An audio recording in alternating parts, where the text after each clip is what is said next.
नमस्कार दोस्तों, आज मैं आप लोगों को बताने वाली हूँ जया एकादशी का व्रत किस दिन रखा जाएगा। जाने इस व्रत को रखने का विशेष महत्व क्या है और भूल से भी न करें इस दिन ये 4 गलतियाँ। साथ ही जानेंगे जया एकादशी की संपूर्ण कथा। जया एकादशी का व्रत बहुत महत्वपूर्ण व्रतों में से एक है। इस व्रत को भीष्म एकादशी के नाम से भी जाना जाता है। साल 2024 में जया एकादशी का व्रत 20 फरवरी मंगलवार के दिन रखा जाएगा। इस व्रत को माघ माह के शुक्ल पक्ष की एकादशी के दिन रखा जाता है। वैसे एकादशी की तिथि 19 फरवरी को सुबह 8:49 से लग जाएगी, जो 20 फरवरी के दिन सुबह 9:55 पर समाप्त होगी। उदया तिथि होने के कारण इस व्रत को 20 फरवरी के दिन रखा जाएगा।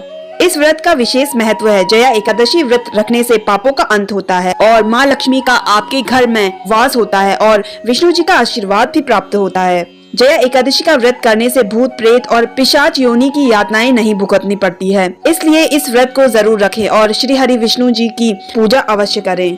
मृत्यु के बाद मोक्ष की प्राप्ति चाहते हैं तो इस दिन व्रत को पूरे नियम के साथ रखें। भगवान विष्णु जो जगत के पालनहार कहा गए हैं, नारायण भगवान अपने भक्तों की हर मनोकामनाएं पूरी करते हैं, इसलिए इस व्रत के महत्व को समझिए।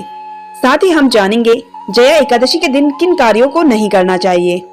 जया एकादशी के दिन भूल से भी चावल नहीं खाने चाहिए। एकादशी के दिन चावल को जीव का रूप माना गया है। ऐसे में इस दिन चावल खाने से व्रत पूर्ण नहीं होता और पाप के भागी भी बन सकते हैं। जया एकादशी के दिन माँ लक्ष्मी के बिना भगवान विष्णु की पूजा ना करें। माँ लक्ष्मी के बिना भगवान विष्णु की पूजा अधूरी मानी जाती है। ऐसी पूजा का कोई फल नहीं मिलता और ना ही व्रत पूर्ण होता है। जया एकादशी के दिन भगवान विष्णु के नाम का जाप कर रहे हैं तो चंदन की माला से ही करें। रुद्राक्ष की माला से जाप करना उचित नहीं माना गया है। इस दिन तुलसी के पत्ते भी नहीं तोड़ने चाहिए। जया एकादशी के दिन करें ये कुछ कार्य।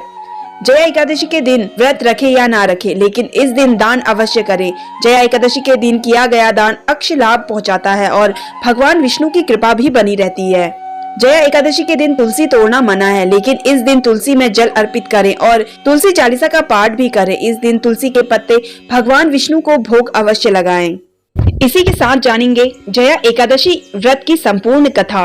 एक बार अर्जुन ने भगवान श्री कृष्ण से प्रश्न करते हैं, हे भगवान, अब कृपा कर आप मुझे माघ माह के शुक्ल पक्ष की एकादशी का क्या महत्व है, विस्तार पूर्वक बताइए।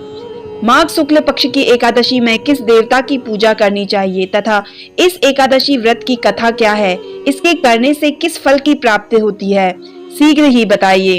भगवान श्री कृष्ण कहते हैं, हे अर्जुन, माघ माह के शुक्ल पक्ष की एकादशी को जया एकादशी कहते हैं। इस दिन उपवास रखने से मनुष्य भूत प्रेत पिशाच आदि की योनि से छुटकारा मिल जाता है। इस दिन विधि पूर्वक उपवास व्रत करना चाहिए। मैं अब तुमसे जया एकादशी व्रत की कथा कहता हूँ। एक समय की बात है, नंदन वन में उत्सव का आयोजन हो रहा था। देवता ऋषि मुनि सभी उस उत्सव में मौजूद थे। उस समय गंधर्व गा रहे थे तथा गंधर्व कन्याएं नृत्य कर रही थी। इन्हीं गंधर्वों में एक माल्यवान नामक गंधर्व भी था, जो बहुत ही सुरीला गाता था। जितनी सुरीली उसकी आवाज थी उतना ही रूपवान भी था। गंधर्व कन्याओं में एक पुष्पवती नामक नृत्यांगना भी थी। पुष्पवती नामक गंधर्व कन्या ने माल्यवान नामक गंधर्व को देखते ही उस पर आसक्त हो गई तथा अपने हाव भाव से उसे रिझाने का प्रयास करने लगी। माल्यवान भी उस पुष्पवती पर आसक्त होकर अपने गायन का सुर ताल भूल गया। इससे संगीत की लय टूट गई और संगीत का सारा आनंद बिगड़ गया। सभा में उपस्थित देवगणों को यह अच्छा नहीं लगा।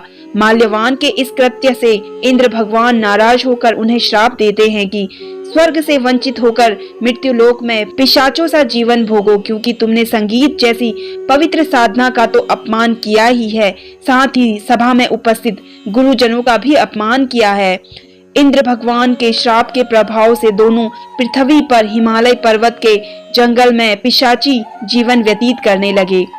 पिशाची जीवन बहुत ही कष्टदायक था। दोनों बहुत दुखी थे।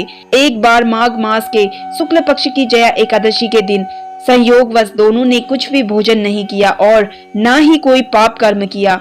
उस दिन मात्र फल फूल खाकर ही पूरा दिन व्यतीत किया।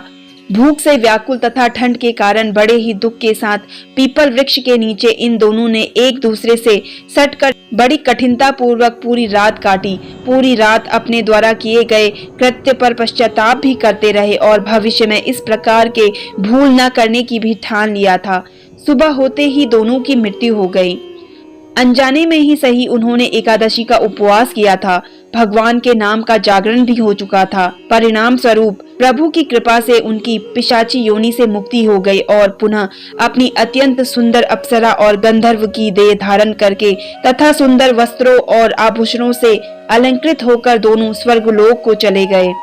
देवराज इंद्र इन्हें स्वर्ग में देखकर आश्चर्यचकित हुए और पूछा कि वे श्राप से कैसे मुक्त हुए। तब उन्होंने बताया कि भगवान विष्णु की उन पर कृपा हुई। हमने अनजाने में माघ शुक्ल एकादशी यानी जया एकादशी का उपवास हो गया, जिसके प्रताप से भगवान विष्णु ने हमें पिशाची जीवन से मुक्त कर दिया। कुछ इस तरह से जया एकादशी का व्रत करने से भक्त को पूर्व में किए गए पाप कर्मों से मुक्ति मिलती है। तो दोस्तों, कैसी लगी आपको ये जानकारी कमेंट करके जरूर बताइए और अगर आप मेरे चैनल पे नए हैं तो मेरे चैनल को सब्सक्राइब कर लीजिए।